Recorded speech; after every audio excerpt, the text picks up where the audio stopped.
বাংলার ডাকাত আর তাদের সাথে জড়িয়ে মা কালী। দিনের বেলা নিজেদের পেশাতে যুক্ত থাকলেও রাত হলেই তারা বেরিয়ে পড়ত ডাকাতির উদ্দেশ্যে, কিন্তু এই কার্যসিদ্ধির জন্য আশীর্বাদ নিত মা কালীর কাছে। দু ধরনের ডাকাত ছিল সেই সময়। প্রথমত যারা নিজেদের স্বার্থসিদ্ধির জন্য ডাকাতি করত, আর দ্বিতীয়ত গরিব মানুষদের অভাব অনটন মেটানোর জন্য ডাকাতি করত। ডাকাতেরা মূলত জলপথে যাতায়াত করত বলেই নদী তীরবর্তী অঞ্চলে জঙ্গলাকীর্ণ জায়গাগুলোতে ছিল তাদের গোপন আস্তানা। আর এসব অঞ্চলেই তৈরি হয় ডাকাত কালীমার মন্দিরে। মাথায় ঝাঁকড়া চুল, কানে গোঁজা, জবা ফুল, হাড়ে রে ডাকাত এলো রে তেরে। আমি এখন দাঁড়িয়েছি বাংলার প্রাচীন এক ডাকাত কালী মন্দিরে, আর এর সাথে স্বাভাবিকভাবেই চলে আসে নরবলির কথা। আজ তোমাদের নিয়ে চলেছি সিঙ্গুরের ডাকাত কালীমার মন্দিরে। মার বিভিন্ন রোমাঞ্চকর ঘটনায় শিহরিত হতেই হয়। সাথে দর্শন করাবো সিঙ্গুরের জগন্নাথ দেবের। ঘুরবেন আপনি, ঘোরাবো আমি, আর আমার সাথে ঘুরতে হলে চ্যানেলটি অবশ্যই সাবস্ক্রাইব করবেন।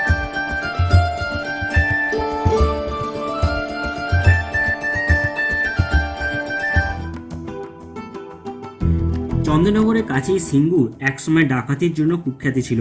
চিরস্থায়ী বন্দোবস্তের পর জমিদারি প্রথার বিলোপের পর বাংলা বিভিন্ন স্থানীয় জমিদারদের লেঠেল বাহিনীর লোকেরা দলবদ্ধ হয়ে ডাকাত দল তৈরি করত, আর প্রশাসনের নজর এড়ানোর জন্য জমিদারদের আশ্রয়ে আত্মগোপন করে থাকত। কলকাতা থেকে প্রায় 40 কিমি দূরে সিঙ্গুরের পুরুষোত্তমপুরে রয়েছে বাংলার বিখ্যাত ডাকাতকালী মন্দির। শতাব্দী প্রাচীন এই মন্দিরকে ঘিরে রয়েছে অনেক জনশ্রুতি। এলাকাবাসীর বিশ্বাস মন্দিরের মা খুবই জাগ্রত। আশপাশের 3 গ্রামে আর কোনো কালী পুজো হয় না, এমনকি মার ছবিও বাড়িতে রাখেন না কেউ। মা কালী প্রতিষ্ঠা হয় ডাকাত সর্দার সনাতন বাগদির হাতে। নিজেই পুজো করতেন মায়ের, তবে তাঁর মৃত্যুর পর বন্ধ হয়ে যায় মার আরাধনা। বহু বছর পর জঙ্গলের মধ্যে মার সন্ধান পান রঘু ডাকাত।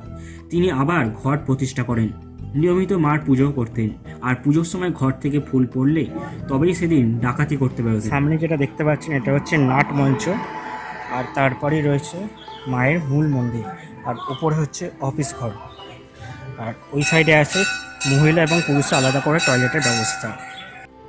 পায়ে হেঁটে তারকেশ্বর যাওয়া পুণ্যার্থীদের প্রথম বিশ্রামের জায়গা এই ডাকাত কালীমার মন্দির।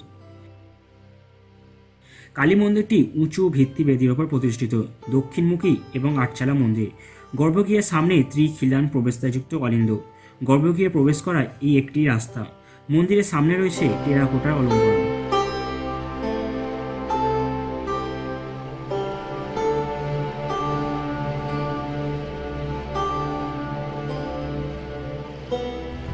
বহু পূর্বে ডাকাতির জন্য সিঙ্গুর প্রসিদ্ধ ছিল, এবং এই স্থানে ডাকাত কালীমার কাছে প্রতি অমাবস্যায় দেওয়া হতো নরবলি। তখন এই অঞ্চলে দাপট ছিল রঘু ডাকাতের। ডাকাত কালীমায়ের মন্দিরে প্রবেশ করার সামনে যে তোরণদ্বার দেখতে পাচ্ছেন, তোরণদ্বারের ওপরে রয়েছে মা শারদার একটি মূর্তি, আর এই মন্দিরের সাথে কিন্তু মা শারদাও জড়িয়ে রয়েছে। জানা যায় মা শারদা দেবী অসুস্থ ঠাকুর শ্রী রামকৃষ্ণদেবকে দেখতে কামারপুকুর থেকে যাচ্ছিলেন দক্ষিণেশ্বরে। তার পালকির পথ আটকে দাঁড়ায় রঘু ডাকাত, সাথেই তার দলবল। ডাকাতে দেখেই পালকি বাহকরা পালিয়ে যায়। পরে মার মুখে কালীমার মুখে প্রতিচ্ছবি দেখে ডাকাতরা ভুল বুঝতে পেরে ক্ষমা চান মা শারদা দেবীর কাছে। এরপর রাত্রি হয়ে যাওয়ায় মা শারদা দেবী আশ্রয় পান ডাকাতদের ডেরায়। রাত্রে খান চাল ও কড়াই ভাজা, আর সেই থেকে কালী পুজোর সময় নিয়ম করে নৈবেদ্যে অন্যান্য উপকরণের সঙ্গে চাল ও কড়াই ভাজা দেওয়া হয়। গর্ভগৃহে ভীষণ মূর্তি কালীমাতা প্রতিষ্ঠিত ও নিত্য পূজিত। ডাকাতরা মার মূর্তি প্রতিষ্ঠা করলেও স্বপ্নাদিষ্ট হয়ে সিঙ্গুরের চালকে বাটি মোড়লরা এই মন্দির নির্মাণ করেন। সম্ভবত মন্দির প্রতিষ্ঠা হয় 8দশ শতাব্দীতে। দীপাবলিতে কালী পুজো হয় তন্ত্রমতে। 4 প্রহরে 4 বার মায়ের পুজো হয়। একসময় যথেচ্ছ ছাগবলি হলেও বর্তমানে সেই সংখ্যা নেমে এসেছে 10 কিংবা 12তে। ডাকাত কালী মায়ের মন্দিরের ঠিক অপর প্রান্তে রয়েছে ভোলেনাথের মন্দির।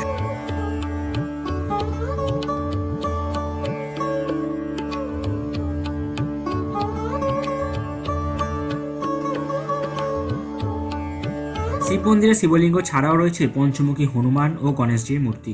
সিঙ্গুরের পুরুষোত্তমপুরে ডাকাত কালীমার মন্দির দর্শন করে চলে গেলাম বুড়িগ্রামে জগন্নাথ মন্দিরে। ডাকাত কালীমার মন্দির থেকে জগন্নাথ মন্দিরের দূরত্ব প্রায় 3 কিলোমিটার মতো।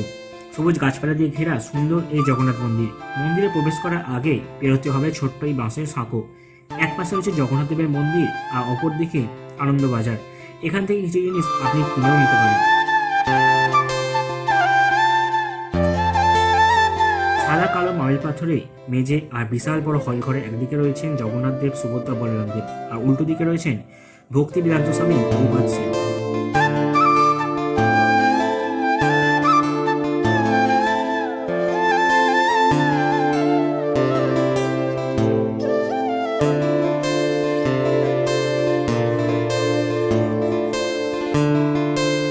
এই মন্দিরে তোমরা ভোগ প্রসাদ খেয়ে নিতে পারো, তবে 70 টাকা বিনিময়ে কুপন কাটতে হবে। হাওড়া থেকে ট্রেনে চলে আসতে হবে নাসিকপুর স্টেশনে। সেখান থেকে অটোতে ডাকাত কালীমার মন্দির, মন্দিরে পুজো দিয়ে মার দর্শন করে অটোতে চলে আসো বুড়ি গ্রামে। এখানেই রয়েছে জগন্নাথ মন্দির। ডাকাত কালীমার মন্দিরের আশেপাশে অনেক দোকান রয়েছে, সেখানে সকালে টিফিনটা করে নিতে পারো, আর দুপুরে জগন্নাথ দেবের মন্দিরে ভোগ প্রসাদটা রয়েছে।